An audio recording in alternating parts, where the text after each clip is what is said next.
Good evening. Those of us that are here, I'd like to welcome you to this evening's chat. We're going to kind of hang around, wait for a few more people to show up. In the meantime, I can tell you one thing. I'm going to be talking a little bit about Lisa Connor, who's going to be here next Wednesday night with her macro and wildlife photography. I'm really looking forward to that. For those of you who are on YouTube, welcome. It's nice to have you here. Do let me know who you are, where you're from. It's always nice to have new guests in.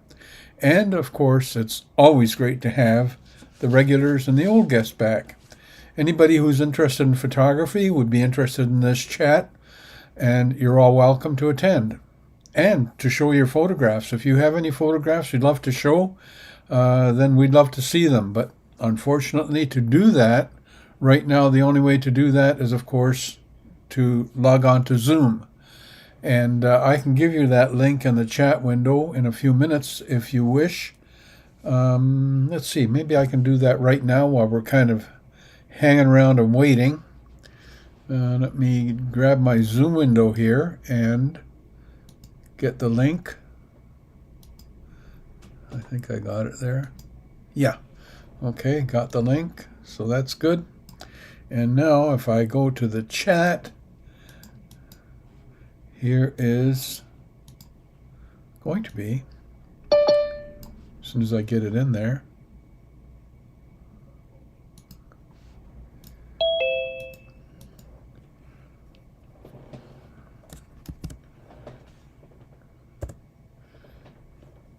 Good evening, Steve. How are you? Hey, George. Good. How are you? Yeah, I'm good. Thank you very much. Great to see you here. Yeah. Thanks. And I'm just looking to see if we have any people on YouTube. At the moment, one. So, we got somebody else coming into Zoom. And, of course, it's David. David, nice to see you George. here. Oh. Can you hear me? I can. Yeah. All right. Yeah. It was me. I had you turned off. So I can see you. I can see you here now for sure. Good. And let's see, what happened to my Zoom window? I don't know what happened to my Zoom. Oh well. I had it open a few seconds ago, and I'll see if I can get it back here. I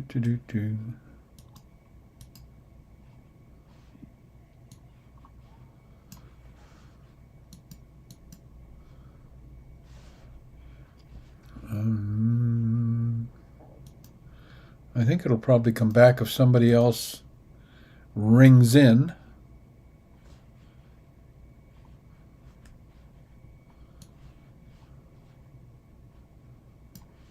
Let me go to this window. Zoom.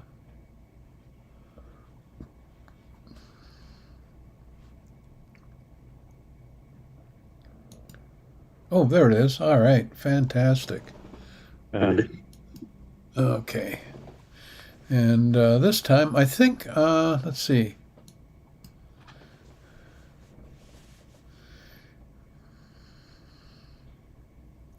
Oh, Lisa's here. Lisa, welcome to the chat. We're just kind of getting settled and online here. Love to have you with us. That's great. Super. Okay. Matter of fact, I might record this meeting tonight. We'll see.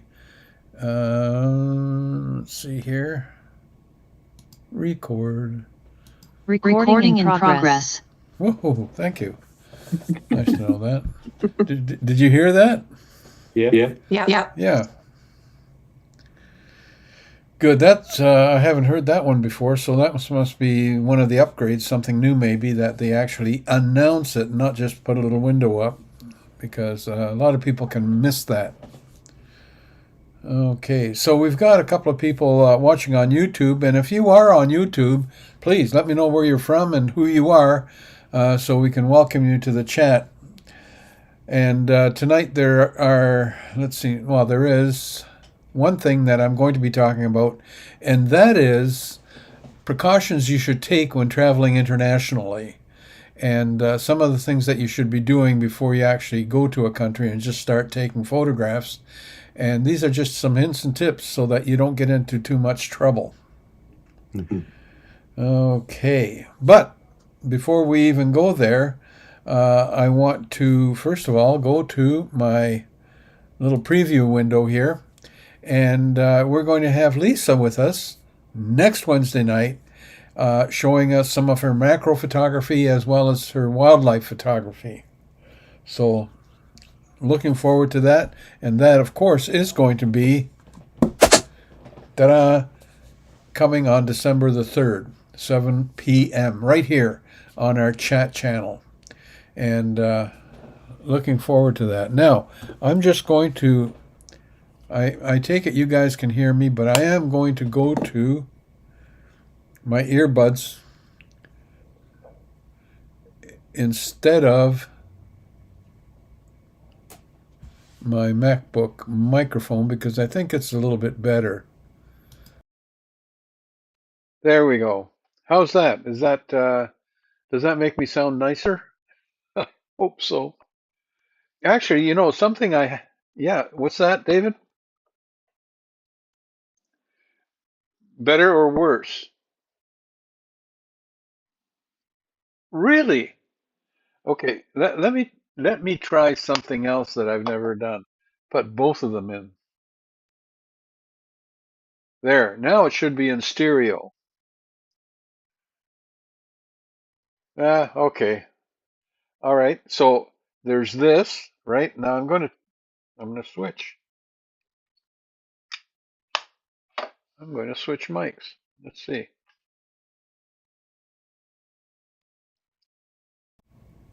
How's this microphone? Any better? Worse? What? Much better. Jeez. I'm going to throw these out. No, I'm actually not going to throw them out. I listen to my books and my YouTube channel when I want to go fishing and learning new things that I've never heard about. And it's always interesting because previously on this chat we had the largest CCD in the world, which was, I think, 3.2 billion pixels. And then we had the smallest one, which fit on the end of my thumb. That one, I forget how many pixels that was, like 4,000, something like that. But that's not bad for that size and, for medical use, because they can take that thing and, have it go through your arteries and check out where your plumbing's all clogged up, and then maybe do something. They've got some really innovative things that they're doing these days with arteries. Anyway, that's not what this tonight is all about. But anyway, I'd like to welcome Lisa. Of course, you're here right now, so thank you for saying hello to everybody, Lisa. That's fantastic. And you're going to be here next Wednesday, showing your wonderful photographs and talking about them and telling us a little bit about, what you do, how you came around to doing it, and some of the challenges involved, because I'm sure there are some challenges involved. What I want to hear about is how do you take your family out on these outings, because they must be very patient.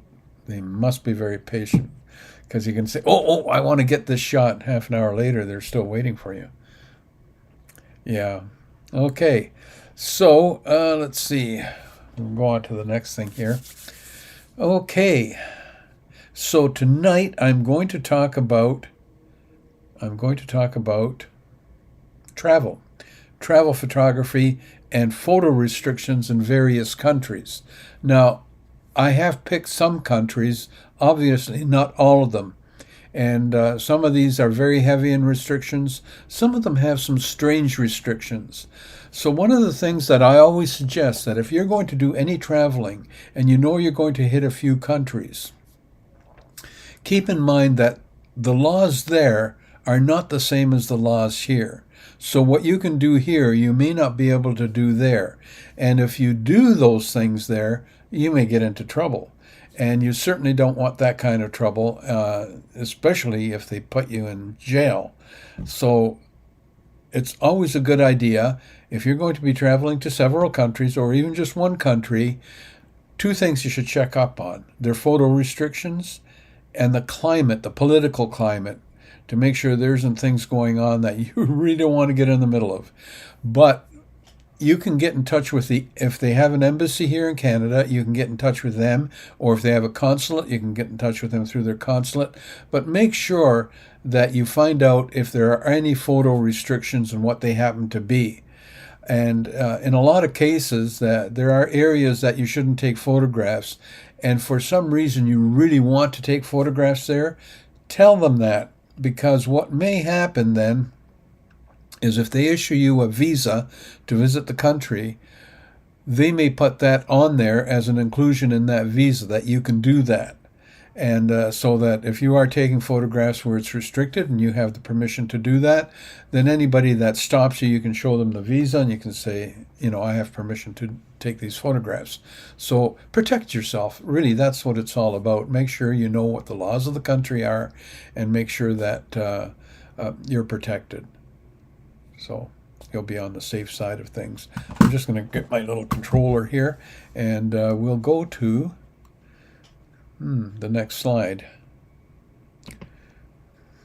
Okay, so reasons for photography restrictions.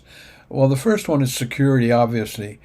Photography in and around anything that has to do with military or police installations, government buildings, critical infrastructure is often restricted to prevent the exposure of sensitive information about that, particularly in areas that have had turmoil, any kind of civil or international turmoil, wars, fights, things like that. I think it's a good idea to do that. I know that being aware of what's going on around you is really, really important when it comes to going to different countries. Many, many years ago, I went to Jamaica, and I was in Montego Bay, and in Montego Bay, I was talking to a bartender, and from Montego Bay, I wanted to go to Kingston, and I said, what's the best way of getting to Kingston from here? I can go by air, I can rent a car, or I can go by train. And he said, take the train, because it's very scenic, and it's one of those trains where people walk up to the track and wave the train down so they can get on it. So, it's quite interesting that way. And of course, lots of scenery. And I got down to the train station. I got onto one of the passenger cars. And lo and behold, at both ends of the passenger cars, there was a soldier with a submachine gun. And I thought, the bartender didn't tell me about this one. And so I sat down, and there was a Jamaican couple across from me, and I said, what's going on? And they said, like the train goes through the mountains as it goes through to Kingston. And he says, at that time, they were having trouble with a group called the Rastafarians, and they were shooting up the train. That's another thing the bartender didn't tell me about. I don't know whether he did that on purpose or not. But anyway, awareness is very, very important. Also, interesting fact, this train was a coal-fired train, and I thought I'd get a shot of that, so I was able to open the window. The train was going around a curve, and I was able to lean out the window and get some nice shots of the train in the countryside.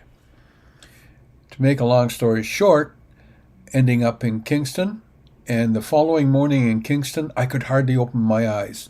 They were stinging. They were like itchy, like I had sand in them. And so I went to a local clinic, and there was an ophthalmologist there. I guess that's what they call them. Anyway, he had one look at my eye, and he says, did you take the train? And I said, how do you know? He says, we get this all the time. He says, people lean out of the window, and the cinders from the smoke comes back, and it gets into your eyes. So he cleaned out my eyes, and I was fine after that. But, I didn't know about that. And it would have been nice to have somebody tell me. And now I'm telling you. So if you go to Jamaica, take the train. Make sure you have goggles on when you lean out the window. okay, because you'll get cinders in your eyes if they still have the coal-fired train, which probably they do. Okay, so next thing. Privacy is another thing that's very important in a lot of countries, and that includes Canada and the United States, of course. So, individual privacies are very, very strong, and photographing them without consent can be a criminal offense in some countries, particularly for certain individuals, like women, in specific locations. So, you should get your facts straight. One of the things that I take with me is a model release. So the model release that I have is about the size of this note paper, and I can carry them in my gadget bag. And if I'm going to photograph somebody, and I think, this is something that I might put into my portfolio, or somebody might buy it, who knows. But the thing is that I might want to use it commercially. Then you need a model release. If you're only going to use it for your personal portfolio, you really don't need a model release. But it's always a good idea to protect yourself. The important thing about a model release is that the front part of the model release says, "For valuable consideration, you are allowing me to take your photograph to be used whatever way that is in the model release." And the important part is for valuable consideration. What does that mean? That means if you have somebody sign a model release, to make it legal, you have to pay them something for valuable consideration.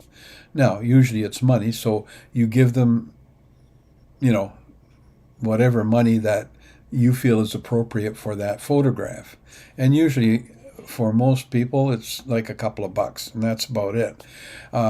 Particularly if they're dressed up in traditional clothing, because then they've dressed up for you, for people to, have them photographed, and consequently, they expect to be paid for that, which is rightfully so, and you should pay them, even if you don't get them to sign a model release. But just to be courteous. And of course, courtesy is something that I don't know why it seems to be lacking more and more these days, but not for photographers. We're courteous people, so be courteous, and they will always be very happy to give you exactly the shot you want. They'll even move, they'll do something for you, and I think it's fantastic, and you should give them something for that. Okay, next. Cultural sensitivity, and we were just talking about that. Certain places may have religious or cultural sensitivities where photography is discouraged or even prohibited, and it can amount to fines or jail time. And again, you don't want either one of those. So no fines, no jail time. So you should know what you can and can't photograph. And it had nothing to do with photography, but I think in one of the Asian countries, a couple of people carved their initials into a wall. Little did they know that that wall was a very historical site, and they ended up in jail. So something that you might do here in this country and get away with because they don't care about a wall, you should know that that wall is significant, and you don't go carving your initials in it. Anyway, Yeah, that was the Roman Colosseum. They did that in yes, Rome. Yeah, that was pretty bad. yeah, you don't do that. Come on, you know. And speaking of Rome, I really loved Rome. When I was there, stayed at a hotel that was very near the Colosseum, and it had a, what do they call the step in a doorway? What's the official name for that? Threshold. A threshold, sure. A threshold. It had a threshold of marble, and that Mm. marble had a kind of a dent in the middle. And I said, "How long has that been there?" And the owner said, "That hunk of marble has been there since Roman times." He said, "Roman soldiers crossed that. That's why it's so worn away." And I said, "Well, isn't that something? You don't have that here." People used to laugh at me over there when I told them that anything, 100 years or more here is called an antique. And they said, 100 years and it's called an antique? That's still new here. You've got to go back 500 years, maybe 1,000 years. Then it's an antique. And I said, you don't go back 1,000 years in North America and get anything. So, anyway, historical sites. Be aware and find out whether it's okay to shoot. Now, I've got a couple of countries that I pulled out here just randomly, and I know there are a lot more, but like I say, if you plan on traveling somewhere, I had a look at Cuba. They have some restrictions, and most of them are really courtesy-based. Almost every country I looked at has restrictions on photographing military, police, and anything like that.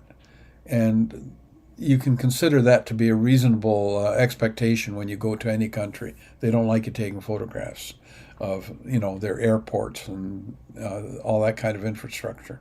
Anyway, so Algeria, photographing government buildings, military installations, and police is prohibited. I don't know what the fine is or the repercussions of doing that is, but it's prohibited. South Korea, interesting enough, photographing people in public without their consent is considered a criminal offense. Get that. And women must give their consent even if the photos were taken in public.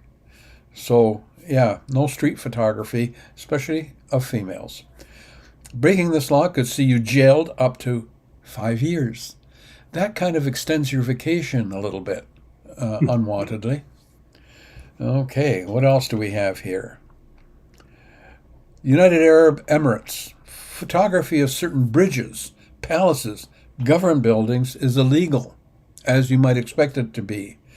Palace-related photos are discouraged. Now, I'm not sure what they mean by discouraged. A tap on the shoulder and say, don't do this. Maybe that's the discouragement you get. Okay. Mexico. Authorities may intimidate or prevent anyone from holding a camera if they come close to the perimeters of government buildings. So again, it's the government building thing. Be respectful. If somebody says don't photograph here, just say thank you very much. I didn't know that, and put your camera away. And that way you won't be in trouble. Vatican City. Photography is not allowed in the Sistine Chapel. That is a hard one. It's a hard line. You do not take photographs in the Sistine Chapel with or without flash. Okay. Now, can you sneak a shot? Yeah, you're taking your chances. Japan. Photography is not allowed in some areas, such as military installations and certain museums. Again, the military installation thing, you're going to hit that all the time. Next one. India. In Mumbai, selfie taking is prohibited in 16 separate locations. Now, you can see how you can get in trouble. I'm sure there are more than 16 different locations in Mumbai, and just taking a selfie with maybe that location in the background is prohibited. So find out. Make sure you know what is and isn't allowed. It will serve you well. Now, the Ulurakata Juta National Park in Australia. Commercial photography has been banned altogether.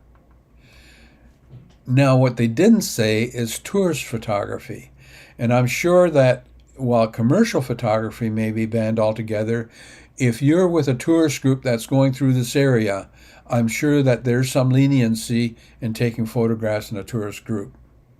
Okay? Might be wrong. You check it. Netherlands. In Netherlands, the Amsterdam red light district, strictly prohibited. No photography. Okay, that red light district. Other than that, again, it's just military installations, government buildings. Egypt, Valley of the Kings, Luxor. Photography within the tombs is not permitted, and anyone sneaking in a camera or trying to take photos will risk being fined and having their camera confiscated.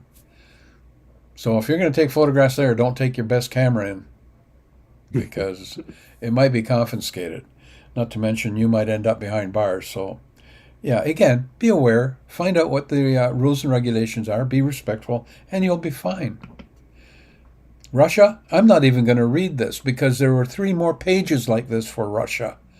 So in Russia, it's advisable, if you're going to take photographs, make sure that you have found out exactly what you are and are not allowed to take photographs of. This is very important. You have to be aware, especially in countries that are, maybe dictatorships or, I don't know, what else can I say? You know which countries are problematic. Like right now in Venezuela, I'm not sure I'd be taking photographs of almost anything. So be careful, be cautious, and like I said, be respectful. That's the important thing. Israel. Now, Israel's another one, and obviously because it's a war zone. So they don't want you taking any photographs of areas that have been impacted by war. They even control the photojournalists that come there, not to mention what the heck is a tourist doing in a war zone. But yeah, so be careful. Some of their holidays are sacred, like the Sabbath and other holidays. You avoid photographing people, especially in religious areas. There are some religious areas where it's actually prohibited. Areas of conflict that I've already mentioned. And again, every country, military and police, that kind of infrastructure, no, don't take photographs unless you've cleared it and you have permission. Now, I'm sure that, how'd that happen? Let me just have a look at this.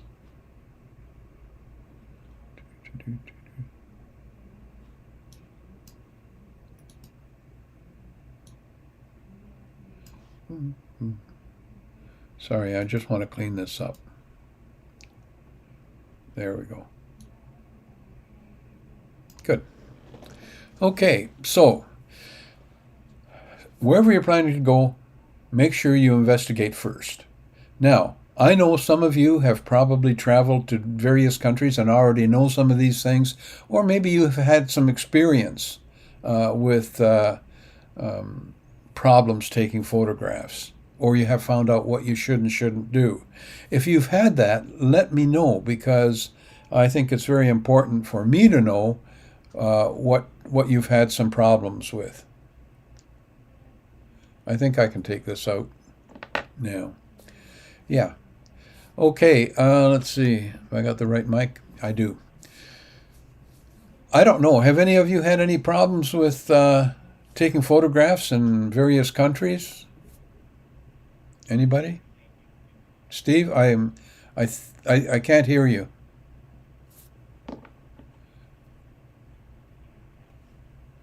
Try that again. I do, yeah. I can hear you now.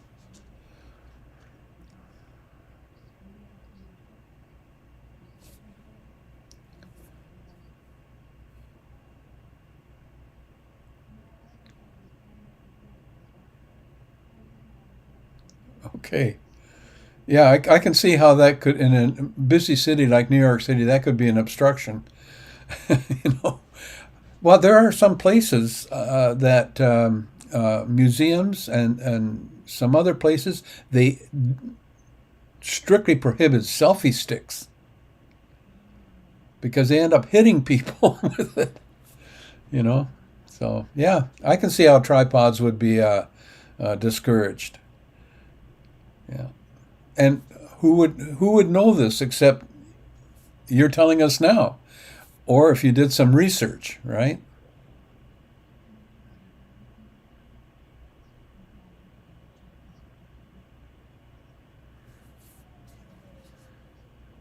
Hmm.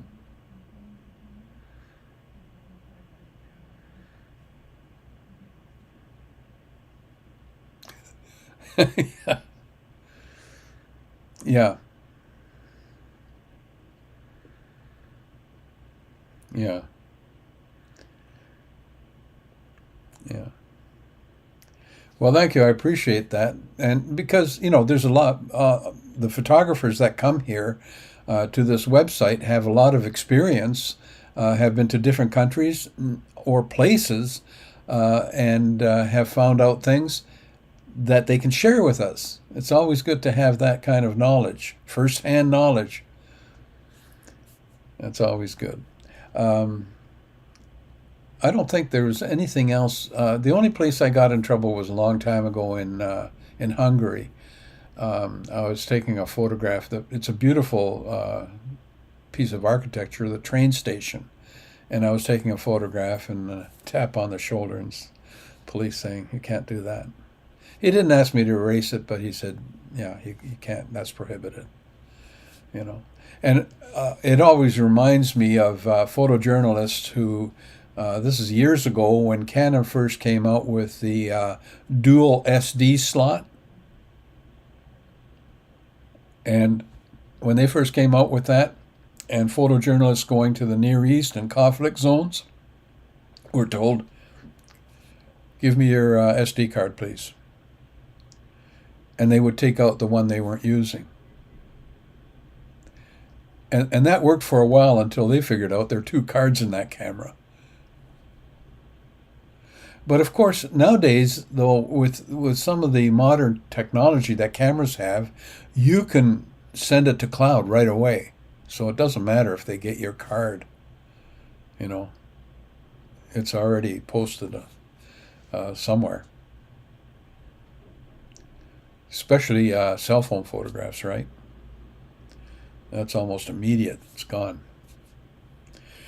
Okay. Anybody else? Any other experiences in different countries or even in this country?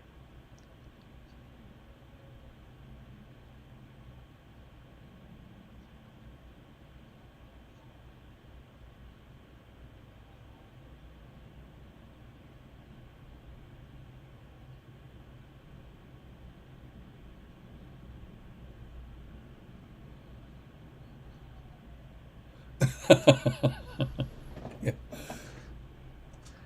Yeah.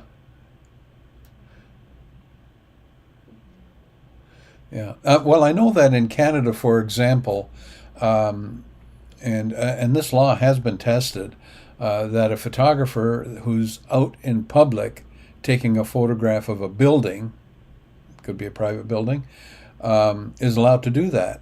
And sometimes somebody from the building might come out and say, "I'm sorry, you're not allowed to take photographs of this building." And you can say, "Yeah, actually, yes, I am." And they say, "Well, we'll call the police." And I said, "Go ahead." And the police came and they said to this photographer and the guy, "Yeah, he's allowed. He's on public property taking a photograph of your front facade." Now, if he steps on your property and takes photographs, different story. Okay, now you're trespassing. So, yeah, you have to watch these things. Okay. I don't know who we've got on Zoom here, but we had a few people. They come and go. They just kind of drop in, drop out. So if that's it for interesting stories about taking photographs, which, the tripod thing from New York, that's interesting. It is good to know, yeah. Okay. So that's my little lesson for tonight, because if there's no presentation in the evening, then I like to put something up, a little bit of a lesson of some kind. And so this is something that I include in my Photo 1 course at Mohawk. And I actually give them, if anybody's interested in the model release that I use, just drop me an email and I'll send you a PDF file or a text file. And I think I can get 6 on an 8.5 by 11 sheet, and then I cut them up, and then I just have them handy just in case I need them for something. The only time you don't need a model release is if you're using photographs for editorial purposes. If you're using it for editorial purposes, you do not need a model release. You can take a photograph of famous people, and you do not need a model release, because it's editorial. It's going for a newspaper or a magazine. Then you don't. Now, if you use that photograph to advertise a product, Coke, whatever, yeah, that now all of a sudden that's not editorial, that's commercial, and you better have a model release. So I don't know. I think that I'd research the laws if I were going to be using photographs like that. I photographed a what do they call it?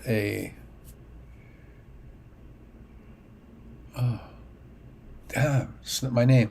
When you have a bunch of indigenous people having their dances and their drums and powwow. Thank you, powwow. I photographed a powwow, and as a matter of fact, the people who were hosting the powwow hired me to photograph the powwow. So as part of the blanket release, I was able to use any of the photographs. I didn't have to go around getting model releases from anybody. But again, if you're just using it for your own personal use, don't need a model release. If you're going to try to sell it, then you do need a model release.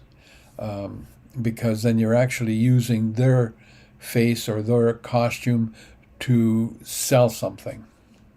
So they should be paid appropriately. And they can, they can take you to court. But I think that's kind of a rare thing. But it could happen. So you have to be cautious. The other thing, on the other hand, is if somebody uses one of your photographs illegally, they have to be cautious. Because if it's copyrighted, they can't and should not use it. A friend of mine, this is going back about 10 years ago, said to me, "Did you realize there's a German website that has some of your photographs on it?" And I said, "How would I realize that? I mean, why would I even visit a German website?" And they said, "Yeah, it's got a couple of your photographs there." So I went to it, and they did indeed have a couple of photographs. Now, most of my photographs that are of any value, really, I have a signature and a copyright symbol and a year down in the corner. It was cropped off. And so I sent them a little email, and I said, I want them to cease and desist using my photographs, except under two conditions. One, they credit me for the photograph. Two, pay me for the photograph. Guess which one they chose? Yeah, you bet. Yeah, but they did. They credited me for they included the signature then and said photography by Jorj Takis. That's all I asked for. I mean, that's my work, and that's my way of advertising my work as a commercial photographer back then. But you have to realize that anytime you put any kind of photograph on the web, if somebody likes it, they'll take it. That's just the web. And that's just the way it is. You can be guaranteed they'll take your photographs. And I was teaching a high school class here in the photography class at Pauline Johnson here in Brantford. They invited me for one class to talk about commercial photography. But interestingly enough, I asked a student back then, and I said, when you see a photograph that you come up on a website and you want it, how do you get it? And so they said, well, I click on it, right-click on it, and if it says I can save it, then I save it to my downloads. And I said, what if they prohibited that through the HTML or whatever, and you can't do that? Well, then what I do is I'll click on it, drag it off the page, and drop it onto my home page on my computer. And I said, okay, what if you can't do that? Then I make it as large as I can and do a screenshot. And I said, all right, what if you can't do that? Then I make it as large as I can, and I use my cell phone to take a photograph of it. So there is no such thing as preventable larceny of photographs. If it's out there, you can guarantee that if somebody loves it, they'll take it. And I think that's something that you kind of assume and you put up with it because they love your photography. And I guess that's some sort of credit to your profession or hobby. And something that you live with. But I think I've always said, and I'll repeat it here over and over again, sign your work. You're an artist. Sign your work. Find a little signature, put it down in the bottom left corner or the bottom right corner, and make sure it's signed. It is your art, after all. Just because you didn't paint it, you didn't use pastels, watercolors, or oil paints, it doesn't mean it's not art. It is art. Photographic art.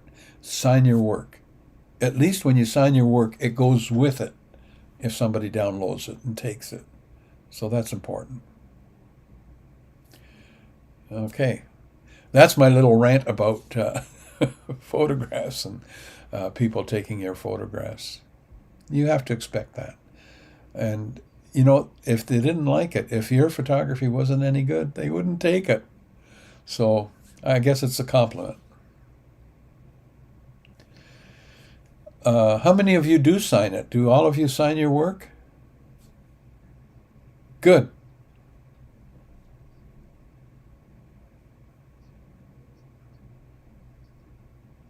Yeah, okay.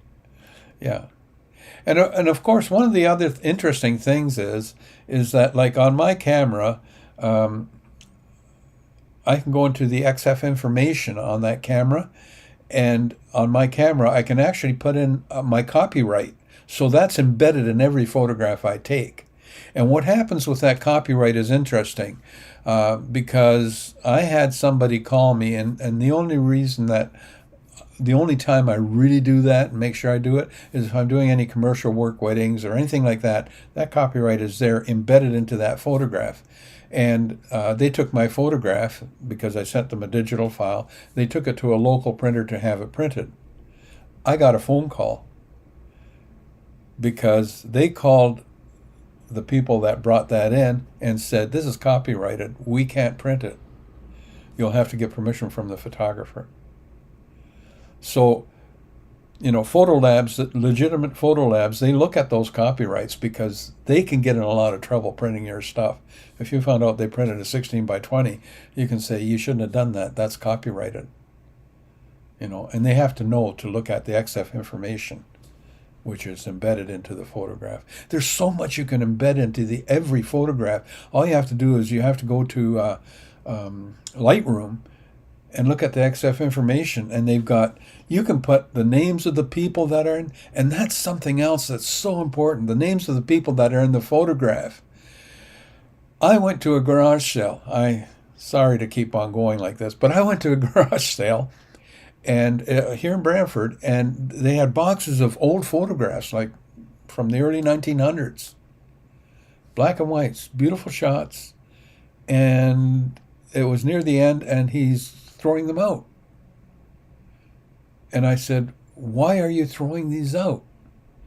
And he said, "It's an estate. Relatives of mine, they passed away, and they left this stuff." And he said, "I talked to other relatives, said, 'Do you want this?' And they said, 'No, we have no idea who's on there.' They said, we have no idea who these people are. They don't mean anything to us. You know, they're maybe friends, maybe relatives, who knows? But they threw them away." And that's why I think it's important sometimes when you take photographs of family or even of a group, it's important to embed into that photograph what that group is, what year and date you took it, that's embedded anyway. But what the group is, the name of the group, and if it's just a few people, the name of the people. Because then you can search through your archives by that name or by that group, because somebody will come to you. And this has happened to me commercially. 6 years later, somebody comes to me and said, "You took a group photograph of these figure skaters." I said, "Well, what was their name?" And they were able to tell me their name. I was able to find that photograph. You know, otherwise, there was a whole bunch of times that I took photographs, and I'd be searching through all of them with the person looking over my shoulder to find the right one. That's just crazy. So as much information as you can, make sure you embed it into that photograph. I know it takes a little bit of time, but I'm talking about the important photographs, the real important ones. historical photographs. I even put the name and make, model and make of the car if it's an older car. Because sometime somebody will say, "You took a photograph of that Packard." Really? Yeah. I can find it just by typing in Packard because I put it in. But I only put it in to those that I think might have some consequences that I would want to come back to later on. And that time taken shortens your search time in the end. And that's always a good idea. Yeah. Okay. Yep.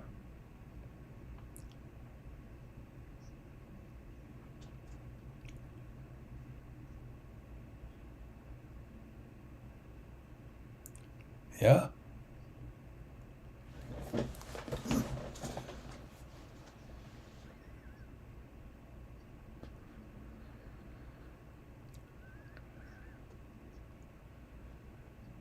Yeah.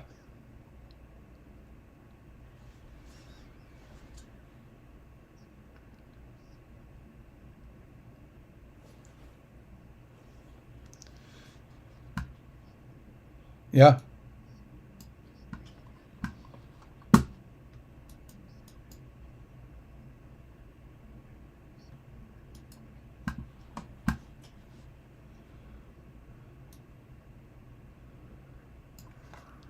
Them for historical significance. Yeah, and I think that is worthy of you. The thing is that with my commercial photography, I have so many photographs. I've got, well, just to show you here, I'll just grab one.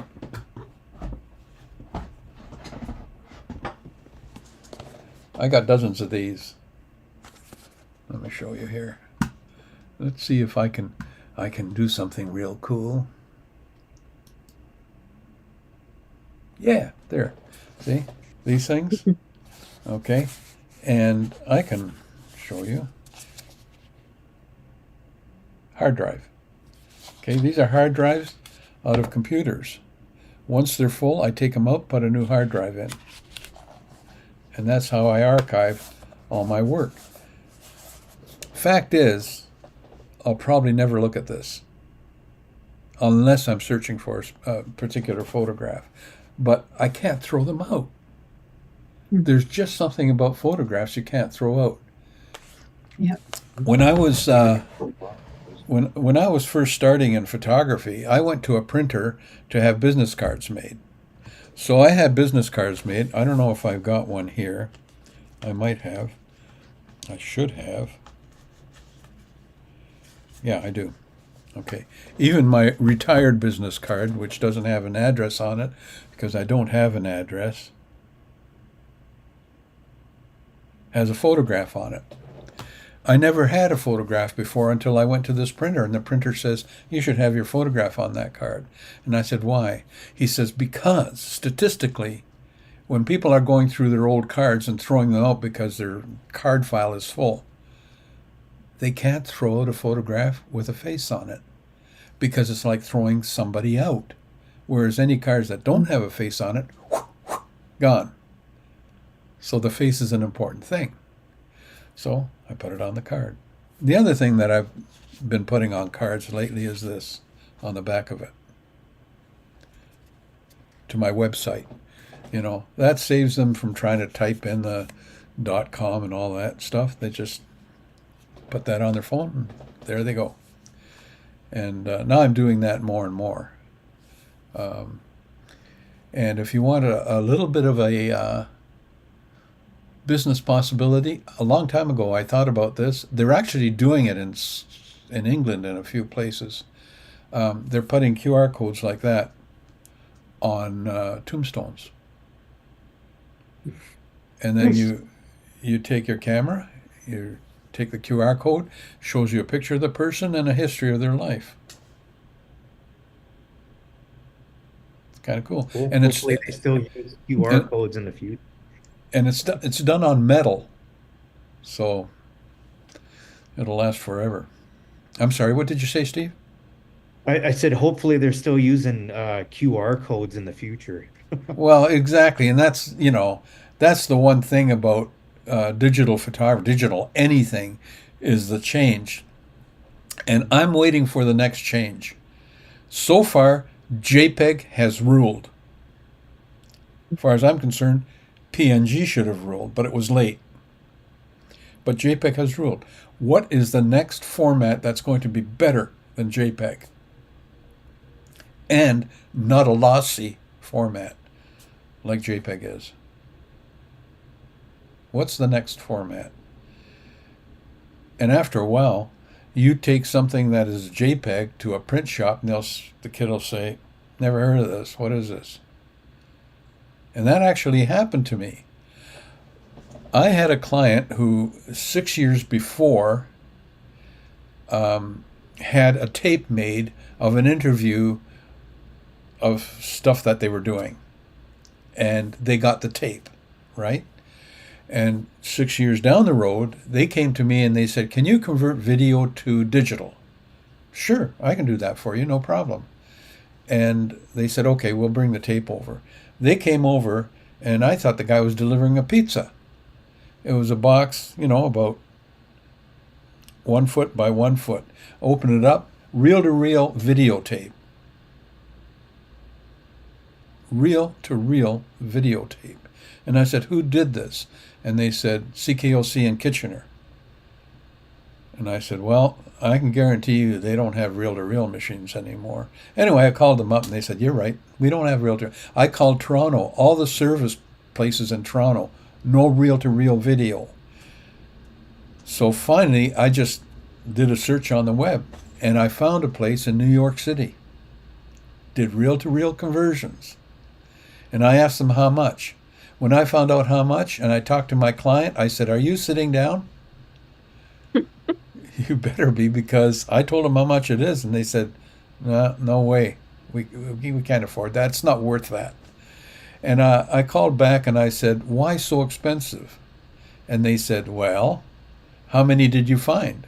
I said, "Well, I found you." He says, "That's one reason. The other reason is they don't make these machines anymore. We actually have a machine shop that if parts wear out on it, we can make parts." And I'm sure now they're actually using 3D printers to make parts. Yeah. Mm-hmm. So, but every time I talk about something, it goes on to something else, right? I had a friend of mine who brought me a plastic part, which was a diverter switch on top of a bathtub faucet that diverts it to the shower, right? You push on it, diverts it. And he can't get it anymore. He says, "You think that can be 3D printed?" I looked at it. I said, "Yeah, I can." And I took it to the high school where I was teaching, and I said, "Do you think you can 3D print these?" And he says, "Well, probably, but there was a set screw in it. You'll have to drill that and tap it, and then get a set screw. That's the difference." And I said, "Well, yeah, that's not too bad." And then the next time I saw him, he says, "Can't do it." And I said, "Why?" He says, "This is used in the shower." He says, "All the filaments that we use on our 3D printers, the plastic filaments, are hygroscopic. That means they absorb water. So these things they might have mold in them and break down. And so, yeah, it's probably not a good idea." And I said, "Well, don't they have metal 3D printers?" He says, "Yes, they do, but that kind of defeats the price of doing these things, because they're expensive." So everything's possible, but whether it's affordable or not, that's another thing. I never knew that the plastics that they use in these 3D printers absorb water. I never knew that. Never knew that either. I know No. they can melt. If there's people print parts and leave them in their car, they'll just melt on the seat. Yeah. So Yeah. Yeah, you got to remember they were made with heat, so they can be unmade with heat. Anyway, where are we? Oh my goodness, here we are at almost 8 o'clock, and time to say goodnight. On Friday, I'm going to Mississauga.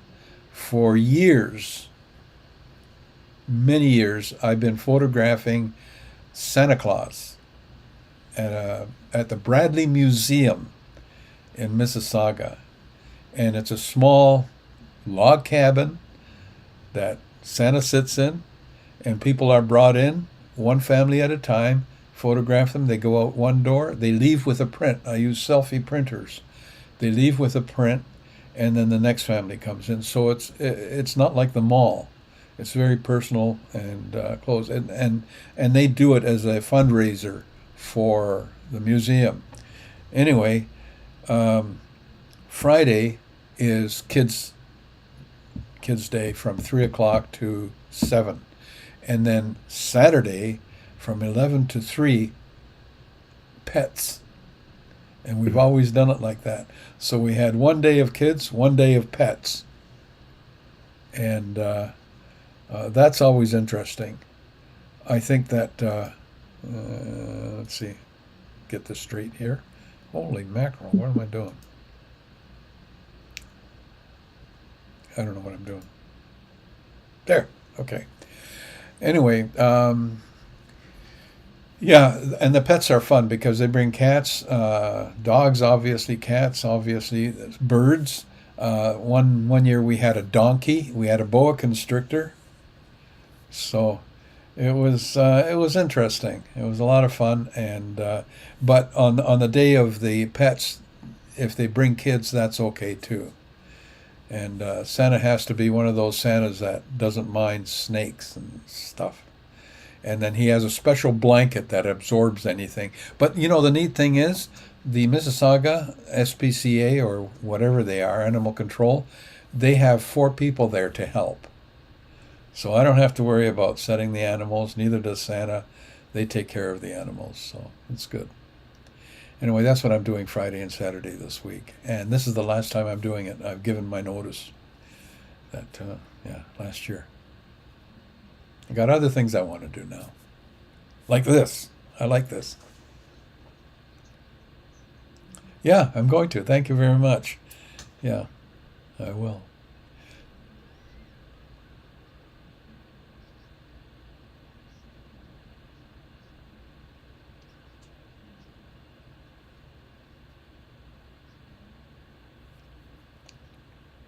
I do not. And they haven't since I stopped. I don't know why. I mean, I don't know why. I mean, they are, and they were, and a lot of work. A lot of work for the makeup artists because they had the people from the school, the estheticians from the school do the makeup, and the models brought in all kinds of clothes and all kinds of stuff like that, and they were good. They were good at it, and they were very, very,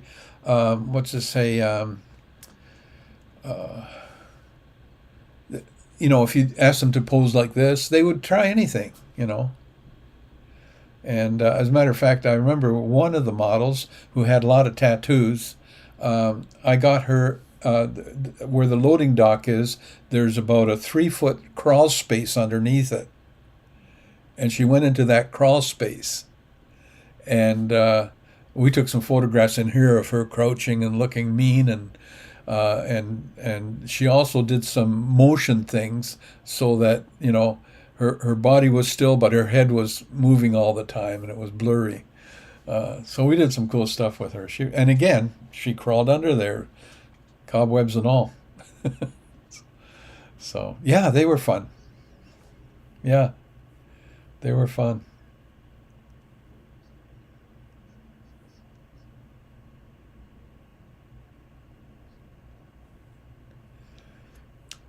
Yeah, there was a workshop that I did up there at another guy's studio in his garage.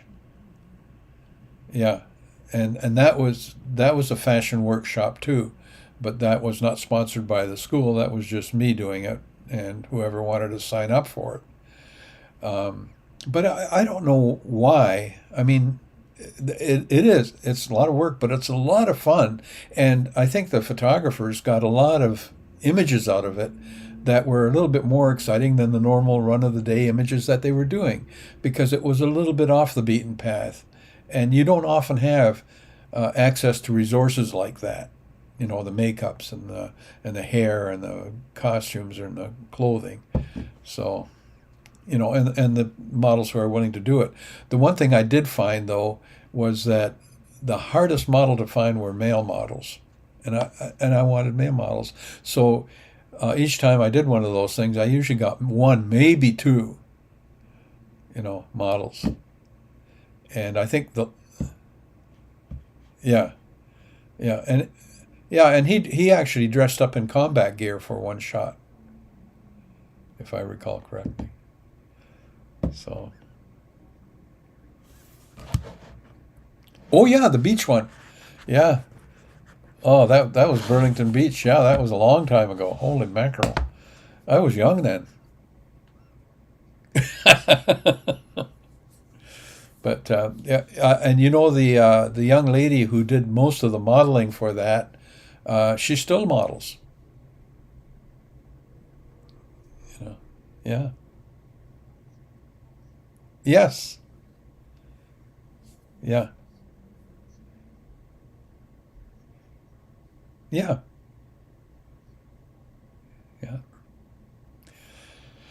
Oh boy, yeah, that's a trip down memory lane. Anyway, ladies and gentlemen, I'm going to say good night and thank you very much for coming in. I appreciate you coming in because it helps this chat grow when people are coming in and they see that not only can they see other photographers, see their work, get a lesson maybe, see a guest speaker like Lisa next week. I'm really looking forward to that, Lisa. And yeah, you and I'll have a rehearsal next week. So, yeah. I'm not going to have you come in cold turkey. You'll know exactly what's going to happen, how it's going to happen, and you're going to be great. No problem. And remember, you know, this is a very casual chat. I try not to make it too formal, you know. Okay. Yeah, Steve?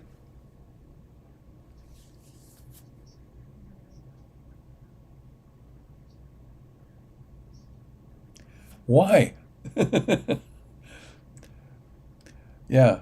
Maybe I should wear a hat all the time. Cut down on the glare. But no, I think that at least I don't know of any chat that is this regular and photography related. So I'm really looking forward to having people come in, not, you know, even if it's just now and then, or even if it's just to show their photographs, because I love to see people's work. And I know that, Steve, you've got some work to show. I know David does too, and of course Lisa. So, and there's always new stuff to see. And maybe one of these days, Steve, you can be our guest and show some of your more interesting work and how you do it. Yeah, I know David has. He's shown us his ultraviolet photography. You can see that in some of the previous chats. And so, and you know, and David's always looking for something new to photograph, whether it's UV or just, you know, something. I love those shots, those blurry shots you did. I think they're beautiful. Yeah.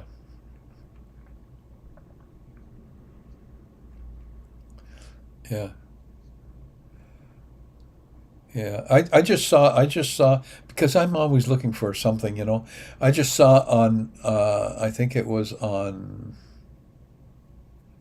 Instagram, a photographer who was taking a photograph by lying on the floor, and then he had a large glass on top of four chairs, so in the suspended in the corners. Then he had a model laying down on this glass, so he's shooting up at her through the glass, and then he filled a couple of inches of water, so there was a rim around this of some sort. He filled it with water, and so she was in the water, moving her hands, and her hair, you know, looked like it was floating in the water. and he's photographing from beneath. Now that was pretty cool. Cool photography.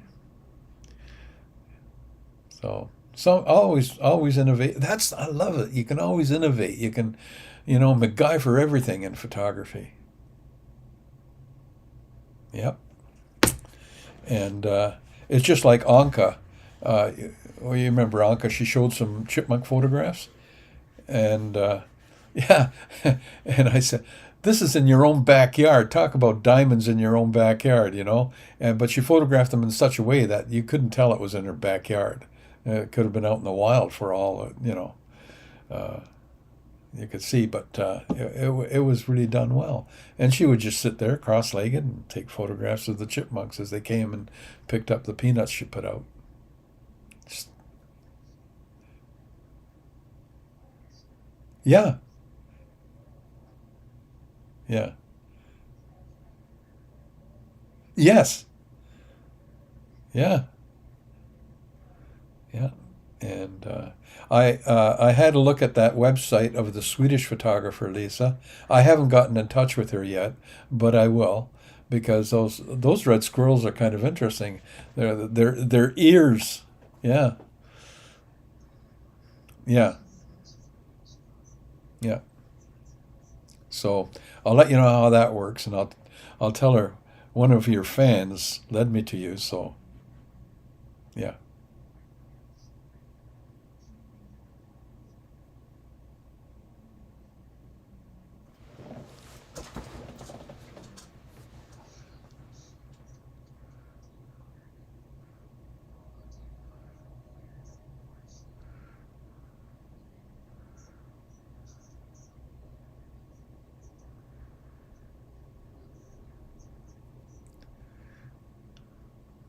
Yeah,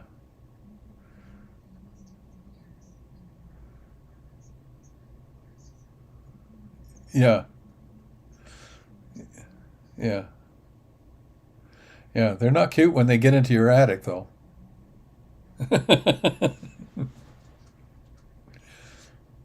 Yeah,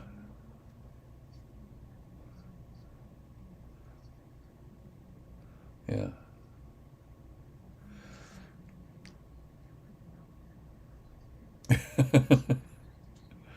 They do. Oh, huh,